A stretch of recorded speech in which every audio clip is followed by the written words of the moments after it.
There is something you and I have in common, no matter where you live, how much money you have, or what your story is. We both are spending time. Right now. This very moment is leaving your life and never coming back. You cannot pause it. You cannot save it for later. You can only decide how you will live it while it is here. People say, time is precious. But most of the time, we treat it like it is cheap. We trade hours for distractions we do not even enjoy. We stay stuck in situations that drain us. We postpone what really matters, as if we had an unlimited number of tomorrows waiting for us. Today, we are going to talk about time, not in a productivity, do more, hustle harder kind of way, but in a deeper, more human way. We will explore why time feels so easy to waste, what it does to your mind when you live as if your days were infinite, and how you can begin to treat your time like the precious, non-renewable resource that it really is. So you can waste less on what does not matter, and invest more in what makes your life feel honest and alive. And if reflections like this help you look at your days with more intention, take a moment to subscribe to this channel. That simple action supports this work, helps these ideas reach more people, and allows me to keep creating content that respects your depth, instead of just telling you to grind harder and sleep less. Let us start with something uncomfortable. Time is not only precious, it is limited. We do not like to think about this. It feels scary, or morbid, or heavy. So we live as if the number of days ahead were always many. But the truth is, you have a certain number of mornings left to wake up in, a certain number of conversations left to have with the people you love, a certain number of times you will see a sunset or drink your favorite drink or start a new project. You do not know that number, but it is not infinite. This is not meant to paralyze you. It is meant to wake up a part of you that maybe has been sleeping. The part that knows you cannot keep postponing your real life for some vague future where everything will finally be perfect. When we forget that time is limited, two things tend to happen. We fill our days with noise, and we delay our priorities. Noise can be anything that grabs your attention without really feeding your soul. Scrolling endlessly, arguing in comments, checking your phone 10 times in 10 minutes for no reason.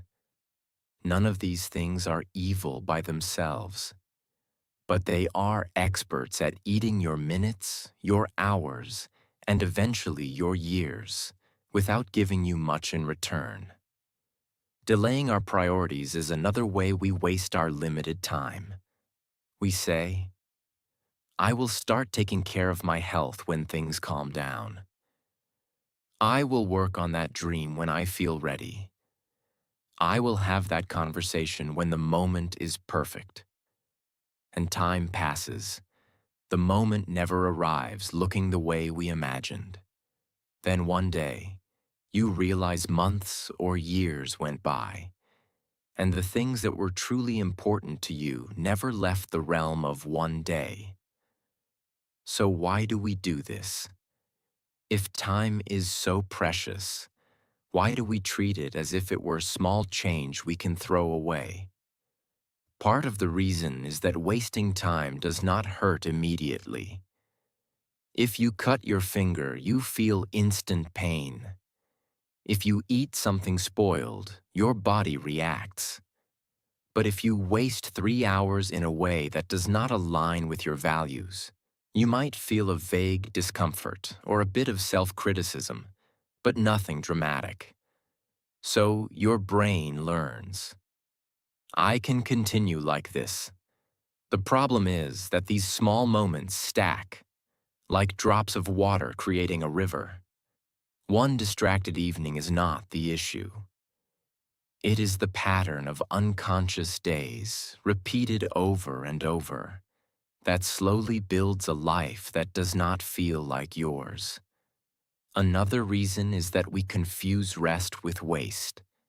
Sometimes, when people realize they have been spending time carelessly, they swing to the other extreme.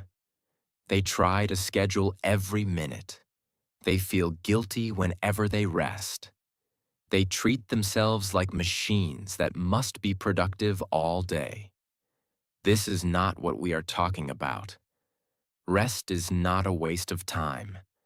Rest is an investment that allows your mind and body to function. What drains you is not honest rest. It is numbing, the state where you are not really enjoying, not really recovering, just avoiding your own thoughts by drowning them in constant stimulation. Deep down, you know the difference. One leaves you more present, more clear. The other leaves you more tired, more empty. So if time is this precious, this limited, and this easy to waste, what can you do? How do you begin to live in a way that honors your hours without becoming rigid or obsessive? Let us explore 3 shifts you can make in how you relate to your time. First, from automatic to intentional. Many of your days run on autopilot. You wake up, check your phone, react to messages, react to news, react to other people's agendas. Before you notice, half the day is gone, and you did not really choose where your focus went. To become more intentional, you do not need a complex system. You can start with the simple question in a morning. What are the few things that truly matter to me today? Not 10 things. 2 or 3. Maybe. Show up fully for one conversation.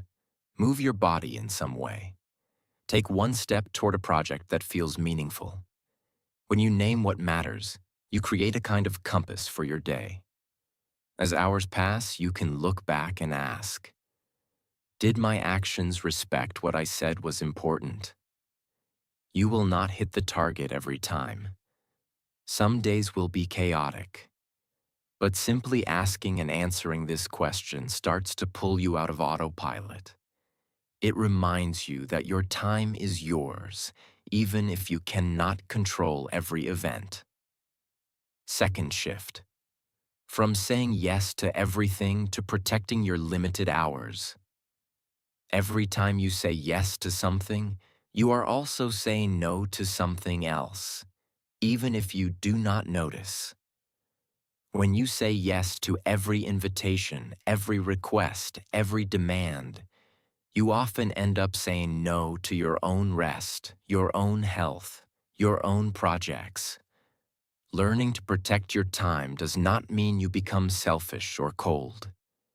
It means you become honest about reality. You cannot be everywhere. You cannot give deeply to everyone and everything all the time.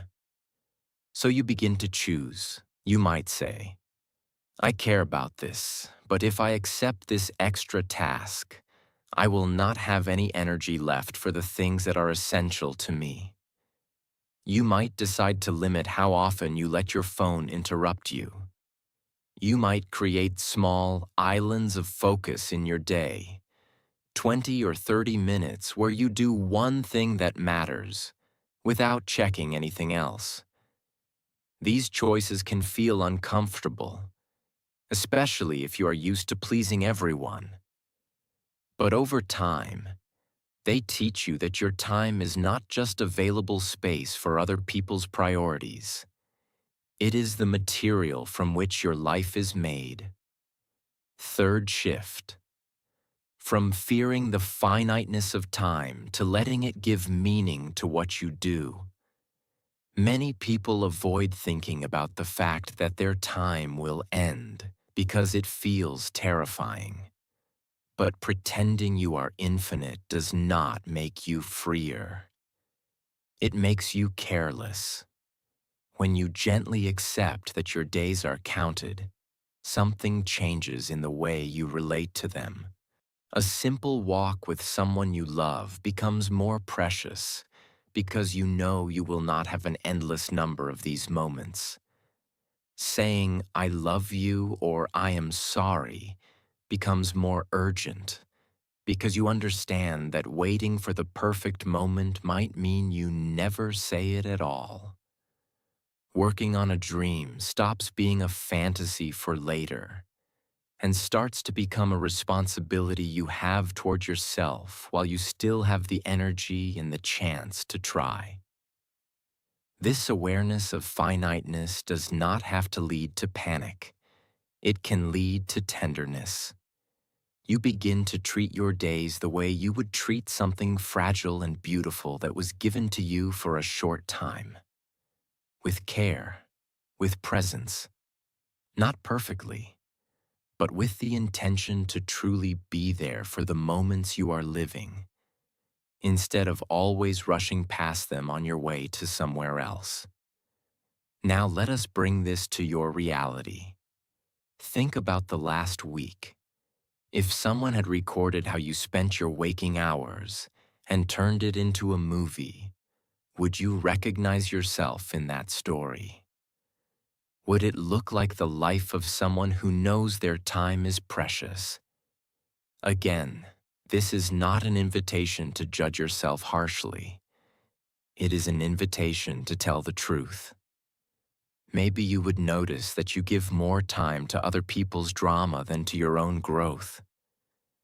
Maybe you would see how often you choose distraction over the discomfort of facing your feelings. Maybe you would realize there is a dream you keep dusting off in your mind, but never giving even 15 minutes of your day. Whatever you see, start small. Choose one place where your time is leaking in a way that does not feel honest to who you are. Then ask, what is one small change I can make this week to respect my time a little more? Maybe it is turning off notifications for an hour. Maybe it is going to bed 15 minutes earlier. Maybe it is saying no to one thing that you would usually say yes to out of guilt. Maybe it is sitting with yourself for 10 minutes without a screen, just to remember what your own thoughts sound like. Each time you choose to respect your time, you are also respecting your life. You are saying, I am not a background character in my own story. I am here. I am awake. I am willing to participate instead of just watching my days go by. Of course, there will still be lost time. We all waste moments. We get distracted. We get tired. We make choices we later question. The point is not to become perfect. The point is to wake up a little more each day to the reality that your time is the most valuable thing you have. You can lose money and earn it again.